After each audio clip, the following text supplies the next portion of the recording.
ka-person, another day, another vlog na naman po tayo. Ito nga, nag-aalmusal kami ng mga anak ko. Lugaw lang for today. Pero masarap yan, galing yan kala Ate Esther. And nga, kahit 10 piso lang may laman-laman na siya. Kaya talagang masarap. Kaya bili na kayo sa kanila.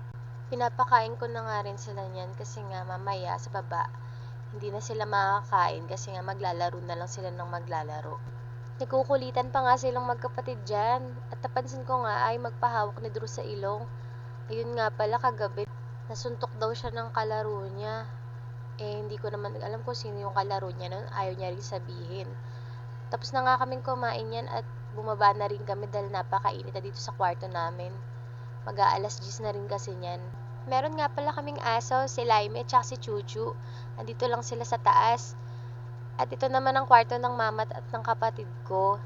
Sa second floor sila. Dito rin yung CR namin sa second floor. At sa baba naman ng papa ko kasi nahirapan na siyang umakyat sa taas. Kaya dito na siya natutulog sa baba. Kuto, madumi lang yan. Baka nunal lang yan, nunal.